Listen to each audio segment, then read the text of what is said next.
నమస్తే welcome to ABK news నేను మీ ఆదిత్య ముందుగా బులెటిన్ హెడ్లైన్స్ చూద్దాం మహిళా క్రికెటర్స్ కు వేధింపులు ఇక హెడ్ కోచ్ జై సింహాపై వేటు మహిళలు చిన్నారులు సంరక్షణే పోలీసుల ప్రధాన ధ్యేయం ఇక జిల్లా ఎస్పీ అఖిల్ మహాజన్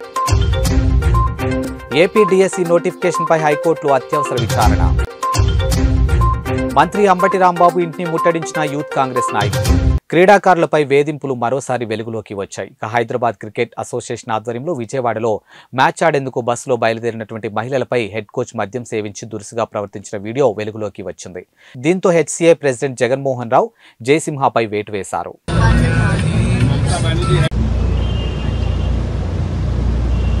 మహిళా భద్రతకు భరోసానిస్తూ బాధిత మహిళలను పిల్లలను హక్కున చేర్చుకుని కొండంత ధైర్యాన్నిస్తూ భరోసా సెంటర్ ద్వారా మహిళలు పిల్లల సమస్యలు తక్షణమే పరిష్కరించి చూపడంగా లక్ష్యంగా భరోసా సెంటర్ సేవలు అందిస్తున్నామని రాజన్న సిరిసిల్ల జిల్లా ఎస్పీ అఖిల్ మహాజన్ అన్నారు మహిళలు చిన్నారుల రక్షణ కోసం తెలంగాణ రాష్ట్ర పోలీస్ శాఖ ప్రతిష్టాత్మకంగా చేపట్టినటువంటి భరోసా కేంద్రాల ఏర్పాటులో భాగంగా రాజన్న సిరిసిల్ల జిల్లా కేంద్రంలోని శ్రీనగర్ కాలనీలో ఏర్పాటు చేసినటువంటి భరోసా కేంద్రాన్ని ట్రైనీ ఐపీఎస్ రాహుల్ రెడ్డి అదనపు ఎస్పీ చంద్రయ్య భరోసా కేంద్ర సిబ్బందితో కలిసి జిల్లా ఎస్పీ అఖిల్ మహాజన్ ప్రారంభించారు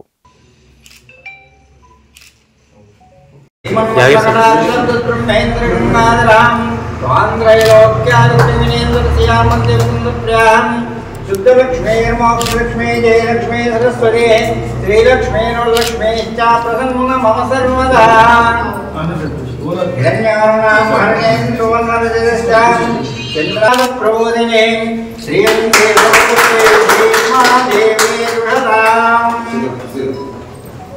అయం ముహూర్తో శ్రీరామపత్ని జనగత్య పుత్రీ సీతాంగనా సుందరి కోమలాంగి పీతాంబరారత్న విభూషణాఢ్యో వధూవరాభ్యాం వరదా భవంతు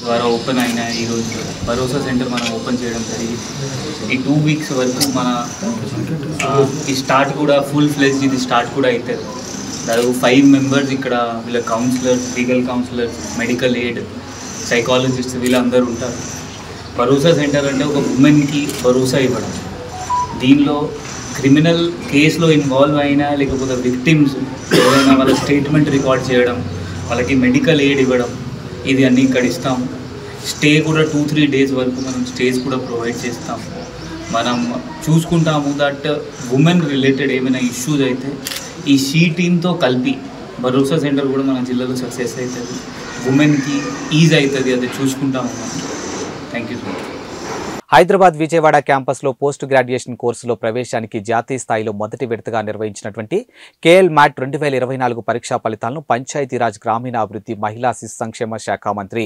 సీతక్క బాచుపల్లి క్యాంపస్లో ఏర్పాటు చేసినటువంటి కార్యక్రమంలో గురువారం విడుదల చేశారు ఈ సందర్భంగా మంత్రి మాట్లాడుతూ విద్యార్థులు ఉన్నత విద్యా కోర్సును చదవడం ద్వారా అత్యున్నత స్థాయికి వెళ్లే అవకాశం ఉందని అన్నారు ఇక మెరుగైన విద్య ద్వారానే అభివృద్ధి సాధ్యమవుతుందని స్పష్టం చేశారు ఇక పరిశోధనా కేంద్రాలను పరిశీలించినటువంటి మంత్రి సంతృప్తి వ్యక్తం చేశారు యొక్క భవిష్యత్ కోసం మంచి నిర్ణయాలు తీసుకుంటున్నారు ఎందుకంటే పేద విద్యార్థులకు ఇంకో హయ్యర్ ఎడ్యుకేషన్కి వెళ్ళాలంటే కష్టమవుతుంది కాబట్టి మరి వాళ్ళకి స్కాలర్షిప్లు ఇవ్వడము అదే విధంగా ఇక్కడ చదువుకున్న తర్వాత ముట్టిగా ఇలా అంటే పంపించకుండా ప్లేస్మెంట్స్ కూడా ఇస్తున్నారు ఒక దారి కూడా చూపుతున్నారు అది చాలా మంచి పరిణామము వారిని ఇంకా అంటే వేలాది మంది విద్యార్థులకు మంచి లైఫ్ ఇచ్చే విధంగా వారి యొక్క కార్యాచరణ ఉండాలని మనస్ఫూర్తిగా కోరుకుంటూ కేఎల్ యూనివర్సిటీ వారికి ధన్యవాదాలు ఈ మధ్యకాలంలో విద్యార్థులు చాలా మనోధైర్యం కోల్పోతున్నారు వాళ్ళు అంటే దాని చెప్పారు విద్యార్థులకు అందరికీ కూడా ఒకటే చెప్తా ఉన్నాం సమస్య అనేది ఎక్కడ వస్తుందో అక్కడే నిలబడి దాన్ని ధీటుగా ఎదుర్కోవాలి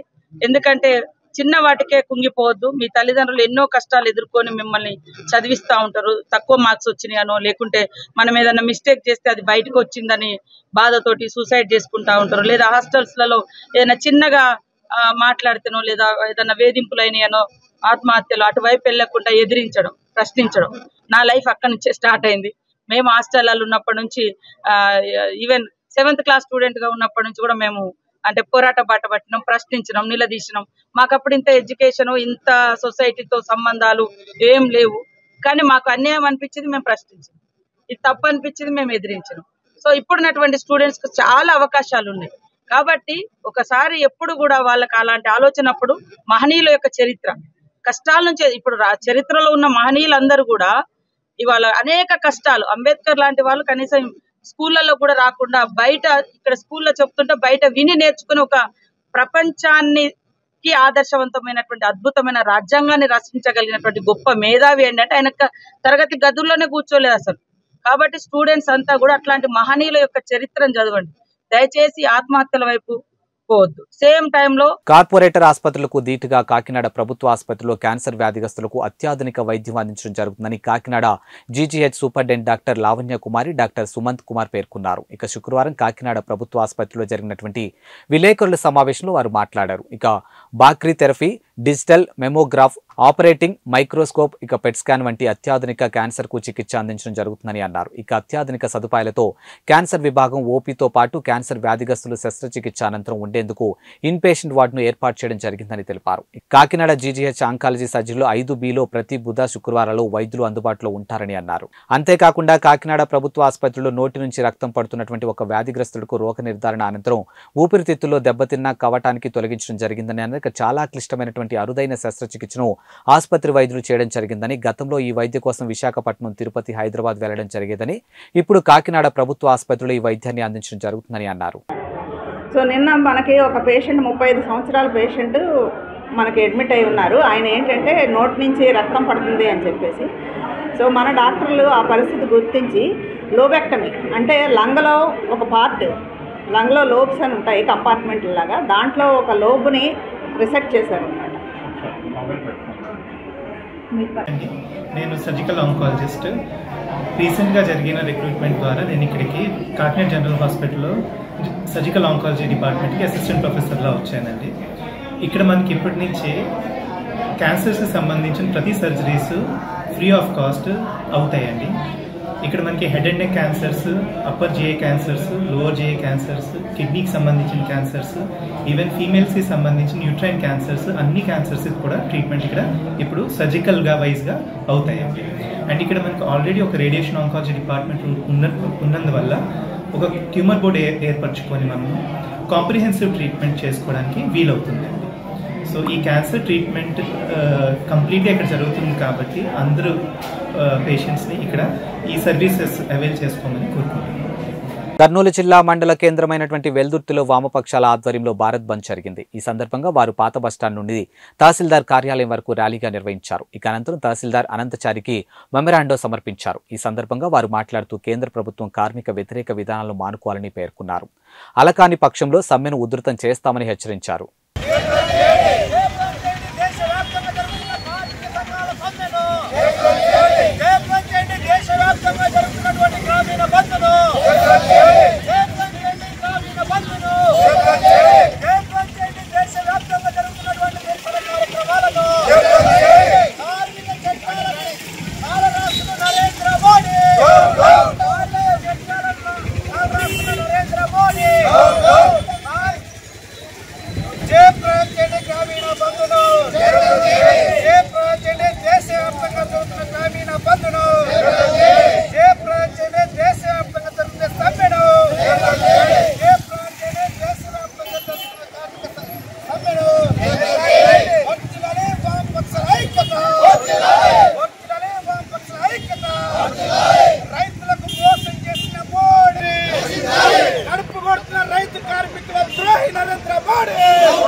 నా పేరు పి కృష్ణ, సిపిఐ వెల్దుర్తి మండల పార్టీ సెక్రటరీ.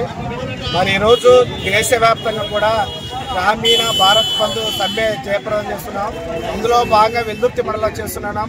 మరి ఈ గ్రామీణ బంద్ సంబంధించి ఈరోజు రాష్ట్రంలో దేశంలోనే నరేంద్ర మోడీ కొత్త చట్టాలు తీసుకురావడం జరిగింది. ఆదాని అంబానీ వాళ్ళ కోసం ప్రత్యేక చట్టాలు తీసుకొచ్చి పార్లమెంట్లో ప్రవేశపెడుతున్నారు.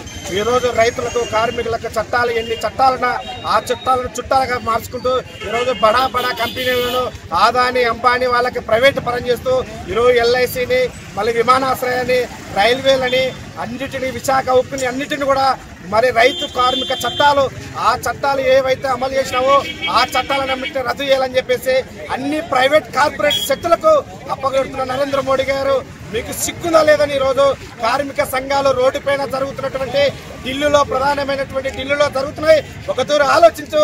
ఈరోజు నరేంద్ర మోడీ మీరు అధికారంలోకి రావాలంటే 3.5 సంవత్సరాలు అవుతుంది. ఇప్పటికీ అధికారంలోకి వచ్చారు. తక్షణమే మీరు కార్మిక చట్టాలు కర్షకుల చట్టాలు వ్యవసాయ కూలీల చట్టాలను అన్నింటినీ రద్దుపరిచేంత వరకు కూడా ఈ ఉద్యమం ఆగదని తెలియజేస్తున్నాను.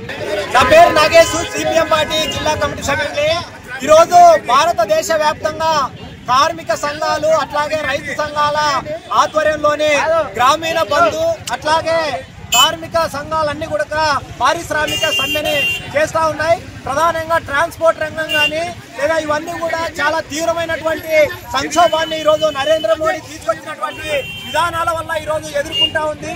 ప్రధానంగా నరేంద్ర మోడీ ప్రభుత్వం 44 రకాల కార్మిక చట్టాలను కేవలం 4 లేబర్ కోడ్లుగా మార్చాడు.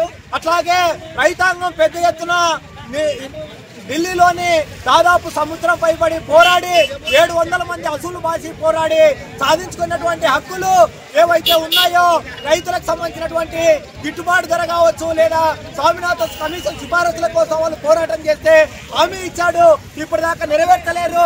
అందుకే ఈ రోజు భారతదేశ వ్యాప్తంగా ఉన్నటువంటి రైతు సంఘాలు కార్మిక సంఘాలు రైతులు కార్మికులందరూ ఏకమై నరేంద్ర మోడీ దుర్మార్గమైనటువంటి ప్రభుత్వ విధానాలకు వ్యతిరేకంగా పోరాటం చేయాలని చెప్పేసి పిలుపునిచ్చారు. అందులో భాగంగానే ఈ రోజు గ్రామీణ బంధు అట్లాగే కార్మిక సమ్మె చేస్తా ఉన్నాం. అందులో భాగంగానే వెల్దుర్తిలోన సిఐటి ఏఐటిసి ఆధ్వర్యంలో సమ్మె నిర్వహిస్తా ఉన్నాం. దేశవ్యాప్తంగా జాతీయ కార్మిక సంఘాలు మొత్తం 500 రైతు సంఘాలతో పెద్ద ఎత్తున పోరాటం చేస్తున్నాం. నరేంద్ర మోడీ ప్రభుత్వం దిగిరాకపోతే రాబోయే కాలం. కర్నూలు జిల్లా మండల కేంద్రమైనటువంటి వెల్దుర్తిలో జరుగుతున్నటువంటి శ్మశాన కబ్జాదారులపై చర్యలు తీసుకోవాలని బ్యాగరా సంక్షేమ సంఘం శుక్రవారం తహసీల్దార్ అనంతచారికి వినతి పత్రం సమర్పించారు. ఇక సంబంధిత అధికారులను పంపించి సంఘటన స్థలాన్ని పరిశీలించి జిల్లా ఉన్నతాధికారులకు అందజేస్తామని అన్నారు.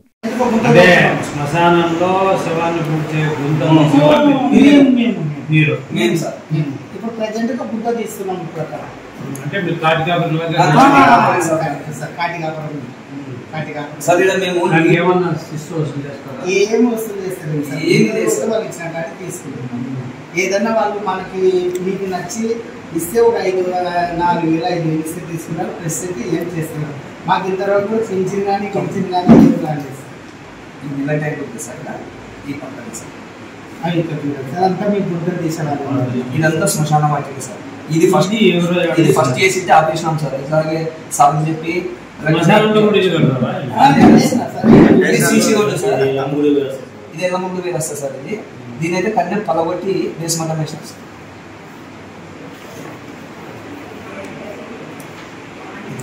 ఇది సీసీ రోడ్ సార్.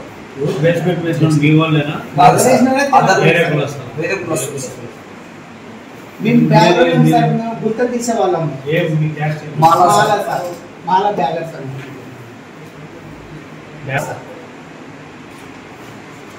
ఇంత సీసీ రోడ్ సార్. ఈ సీసీ రోడ్ పలబట్టి ఇక్కడ మళ్ళీ గోల్ వేసినాం. ఇదొకటి. నమస్తే మొదలు ఇక్కడ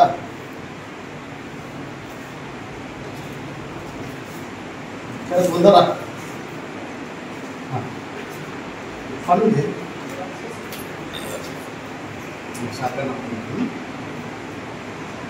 నాకు ఏం లేదు కూడా చేయడం లేదు సార్. అడిగితే ఎందుకు కట్టించుకోవడం లేదు. ఇంతకుముందు ఎంఆర్ఓ కూడా ఇట్లా కంప్లైంట్ ఇచ్చింది సార్. ఫస్ట్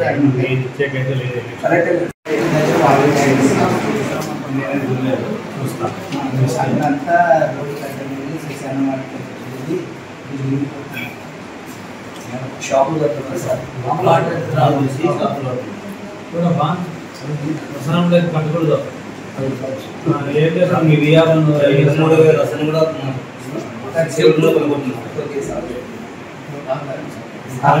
మంచి ప్రాంతమైనటువంటి నరసరావుపేట ఎంపీ అభ్యర్థిగా పంపినటువంటి సీఎం జగన్ కు ధన్యవాదాలు. ఇక నరసరావుపేట పార్లమెంట్ అభ్యర్థి అనిల్ కుమార్ యాదవ్ అనిల్ రాకా క్యాడర్లో కొత్త ఉత్తేజాన్ని తెచ్చించింది. ఇక నరసరావుపేట ఎమ్మెల్యే డాక్టర్ గోపిరెడ్డి శ్రీనివాసరెడ్డి అందరినీ కలుపుకుపోతాం. ఇక Narasaraopet YSR Congress party MP ticket అత్యధిక మెజార్టీతో గెలిపించుకుంటాం. ఇక పల్నాటి ప్రజలు బీసీ బిడ్డ అనిల్ కుమార్ ను ఆదరిస్తారు.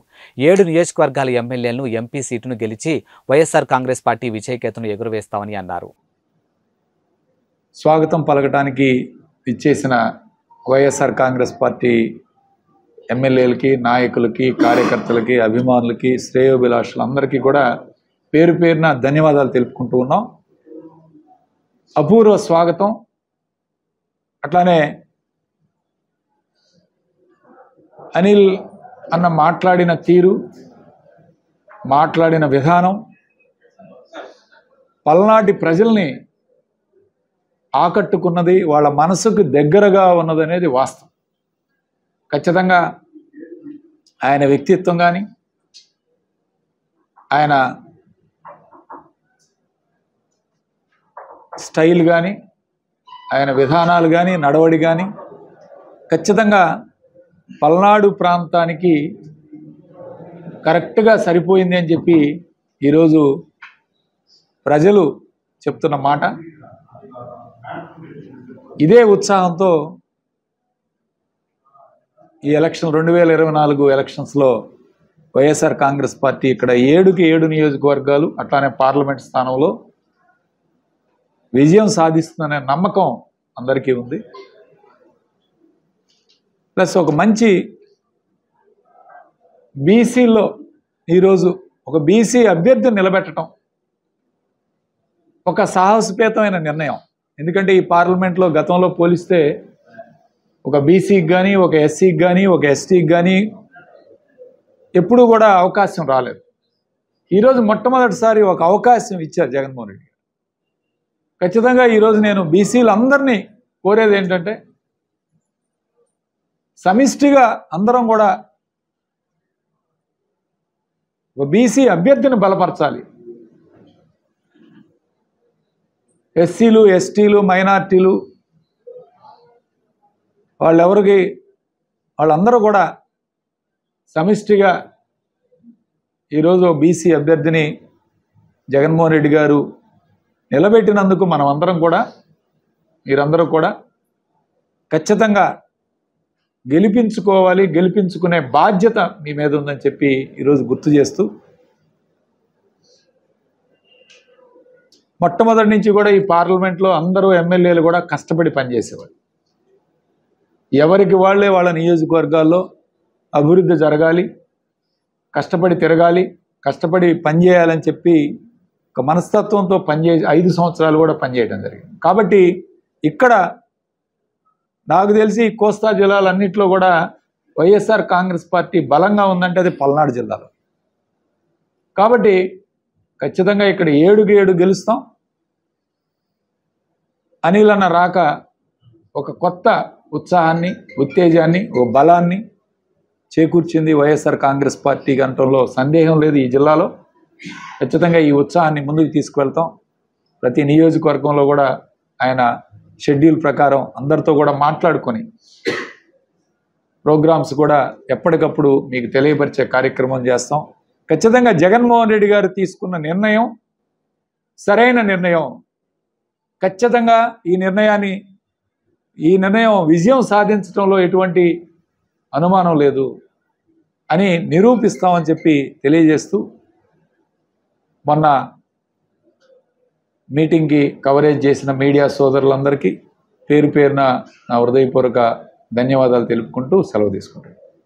కేంద్రంలో అధికారంలో ఉన్నటువంటి బీజేపీ కార్పొరేటర్ మతతత్వ విధానాలకు వ్యతిరేకిస్తూ కార్మిక, రైతు, ప్రజాస్వామ్య హక్కుల సాధనకై ఏఐటీసీ, ఐఎన్టీయూసీ, సిఐటియు, హెచ్ఎంఎన్ఎస్ తదితర ట్రేడ్ యూనియన్ ఆధ్వర్యంలో ఇందిరా పార్క్ ధర్నా చౌక్ వద్ద వివిధ ట్రేడ్ యూనియన్ నాయకులు ఎం నరసింహ, ఆర్డి చంద్రశేఖర్, వెంకటేష్, నర్సయ్య, అనురాధ అధ్యక్ష వర్గం నిర్వహించారు. ఈ సందర్భంగా వివిధ ట్రేడ్ యూనియన్ నాయకులు ఎస్ బాలరాజు, నాగన్నగౌడ్, పాలడుగు భాస్కర్, సుదర్శన్ రావు, రాంబాబు యాదవ్లు ప్రసంగిస్తూ కేంద్రంలో ఉన్నటువంటి బీజేపీ ప్రభుత్వం అనేక పోరాటాలతో సాధించుకున్నటువంటి కార్మిక చట్టాలను రద్దు చేసి వాటి స్థానాల్లో 4 లేబర్ కోడ్లను తెచ్చి కార్మికులు నడ్డి విరిచిందని, కనీస వేతనాలు నిర్ణయించే విధానానికి స్వస్తి పలికి సమ్మె హక్కులను కాలరాస్తుందని విమర్శించారు. ఇక పీఎఫ్, ఈఎస్ఐ, వెల్ఫేర్ బోర్డును నిర్వీర్యం చేయడం దారుణమని, తిరిగి 12 గంటల పని దినాన్ని అమల్లోకి తేవడం దారుణమని విమర్శించారు.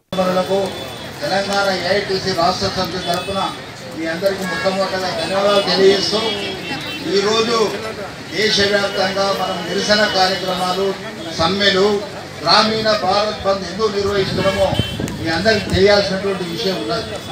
దేశాన్ని చూస్తే స్వతంత్రం వచ్చిన తర్వాత ఇంతకుముందుకు ఎప్పుడు కూడా ఏ ప్రధానమంత్రి కూడా ఇంత అధ్వానంగా ప్రజల మీద దాడి చేసి, కార్మికుల మీద దాడి చేసి, రైతుల మీద దాడి చేసి, వారికి ఉన్నటువంటి హక్కుల్ని కాలరాసినటువంటి వారు ఎవరూ లేరు. కేవలం నరేంద్ర మోడీ మాత్రమే అధికారానికి వచ్చిన తర్వాత అనేక పోరాటాలు, ఉద్యమాలు చేసి సాధించుకున్నటువంటి కార్మికులు సాధించుకున్నటువంటి 44 కార్మిక చట్టాలుంటే అందులో 29 చట్టాలను సమూలంగా మార్చేసి 4 కోడ్లు తీసుకొచ్చి అవి కూడా కార్మికులకు ప్రయోజనం కలిగేది కాదు, పెట్టుబడిదారులకు, కార్పొరేట్ శక్తులకు, బడా వ్యాపారస్తులకు మేలు చేసేందుకోసం ఆ 4 కోడ్లు తీసుకొచ్చి అవి రద్దు చేయాలని చెప్పేసి మనం ఇప్పటికే ఈ దేశంలో 26 సార్లు సమ్మె చేసినాం. ఈ రోజు 27సారి జరుగుతుంది ఈ దేశంలో సమ్మె. గతంలో జరిగిన సమ్మెలో 30 కోట్ల మంది కార్మికులు పాల్గొంటే ఈనాటి సమ్మెలో 50 కోట్ల మంది కార్మికులు, రైతులతో సహా విద్యార్థులు, యువకులు, కార్మికులు అందరూ కూడా మమేకమై ఈరోజు కేంద్ర ప్రభుత్వానికి వ్యతిరేకంగా దేశవ్యాప్తంగా జరుగుతున్నటువంటి సమ్మె. అదే సందర్భంలో చూస్తే ఈ ప్రభుత్వం మనం చూస్తాం అధికారానికి వచ్చిన తర్వాత కేవలం కార్మికుల మీదనే కాదు ప్రజల మీద కూడా దాడి చేస్తుంది. నిత్యావసర వస్తువుల ధరలు విపరీతంగా పెంచింది. పెట్రోలు, డీజిల్, గ్యాస్ ధరలు పెరిగినాయి. కార్మికులు చేసినటువంటి నిజ వేతనాలు తగ్గుతున్నాయి. ఆ విధంగా వారి యొక్క ప్రజల యొక్క జీవన విధానం తగ్గి ఈరోజు పెట్టుబడిదారులకు, కార్పొరేట్ శక్తులకు మరిన్ని లాభాలు వచ్చేటువంటి ప్రయత్నం చేస్తున్నాడు. మొన్ననే చెప్తున్నాడు పార్లమెంటులో, మళ్ళీ నిర్మలా సీతారామన్ గారేమో 50 కోట్ల మంది అయ్యారని చెప్తున్నారు. ఎట్లయితారు? 2 కోట్ల ఉద్యోగాలు ఇవ్వలేదు, అదేవిధంగా ధరలు తగ్గించలే, ప్రజలకు ఉద్యోగాలు లేవు, వ్యాపారం చేసుకున్నటువంటి చిన్న చిన్న వ్యాపారస్తులకు కూడా ఏ విధమైనటువంటి సౌకర్యాలు లేవు. ఈ విధంగా కార్పొరేట్ శక్తుల యొక్క ఆస్తుల్ని పెంచేందుకోసం ఈ ప్రయత్నం చేస్తుంది. అందుకే ఒక పక్క పేదరికం విపరీతంగా పెరుగుతుంటే మరొక పక్క ధనవంతుల యొక్క ఆస్తులు విపరీతంగా పెరుగుతున్నాయి. ఈ వ్యత్యాసం పెరగడం వల్ల ఈ దేశంలో మరిన్ని పోరాటాలు, ఉద్యమాలు వస్తాయి తప్ప ఈయన సామరస్యం కోసం ఈనాడు యావత్తు మెజారిటీ తినాలంటే, మనం ఆరోగ్యంగా ఉండాలంటే తప్పనిసరిగా ఈ ప్రభుత్వం ఉండాల్సినటువంటి అవసరం లేదు. అందుకే నినాదం ఇచ్చారు. ఏదైతే బీజేపీ రాజ్యాధికారం అంటే చేస్తుందో, పెత్తనం చెలాయిస్తుందో, ఆ పెత్తనం పోవాలంటే తప్పనిసరిగా పోరాటం తప్ప వేరే మార్గం లేదు. ఆ పోరాటంలో కార్మికులే కాదు, ఈనాడు కర్షకులు, విద్యార్థులు, యువకులు, కార్మికులు అందరూ కలిసి వస్తే పెద్ద ఎత్తున ఈ ప్రభుత్వం మీద మనం తిరుగుబాటు ఉద్యమాలు చేసి రాబోయే ఎన్నికల్లో ఈ ప్రభుత్వాన్ని నరేంద్ర మోడీ గారు సంఘ్ పరివార్ నుంచే అధిక మొత్తంలో సభ్యులు చేసిండు. అది కూడా రైతులకు గొడ్డలి పెట్టుగా తయారు చేసిండు. అందుకే ఈరోజు మళ్ళీ ఢిల్లీలో ఉద్యమం మొదలైంది మిత్రులారా. అదే కార్మిక చట్టాలు మనం మొత్తుకుంటున్న కార్మిక యూనియన్లను రద్దు చేసే మార్గాన్ని కార్పొరేట్ శక్తులకు సుగమం చేయడానికే నరేంద్ర మోడీ పూనుకున్నారు మిత్రులారా. మనం మనకెందుకు లేని కూర్చుంటే రేపు ఏ చట్టంలో కానీ, లేబర్ కోడ్ కానీ, లేబర్ యాక్ట్ కానీ భారతదేశంలో షోకేసులకు పోయి పుస్తకాలు పెట్టుకునే పరిస్థితిని నరేంద్ర మోడీ గారు ఏర్పాటు చేస్తున్న మిత్రులారా. ఇలాంటి పరిస్థితుల్లో ఇప్పటికీ ఈ భారతదేశంలో మినిమం సపోర్ట్ రిలయన్స్, ఆదాని, అందాని, మరి మిగతా అందరికీ అందుబాటులో వాళ్ళు మాల్స్ పెట్టి, సూపర్ మార్కెట్ పెట్టి రైతులని ఏకధాటిగా నట్టి విరిచేటందుకు, దోచుకునేటందుకే ఈ యొక్క ఎంఎస్పీ అమలు చేయట్లేదు నరేంద్ర మోడీ గారు.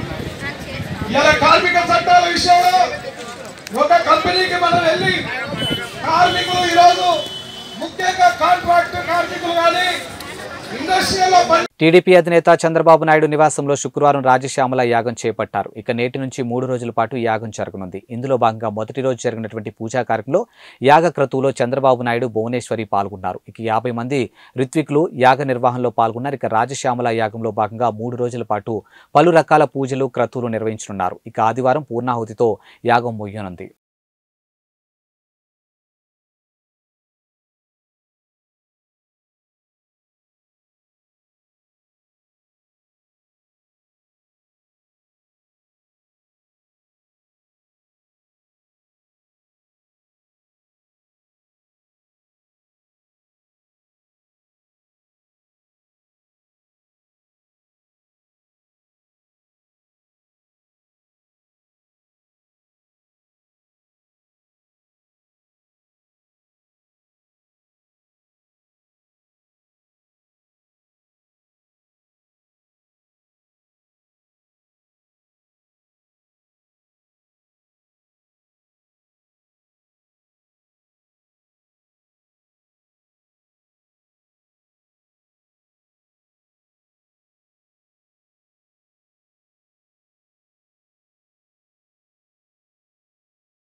ఇవి వాల్టి బులెటిన్ అప్డేట్స్. మరో బులెటిన్తో మళ్ళీ కలుద్దాం. అంతవరకు సెలవు. నమస్కారం.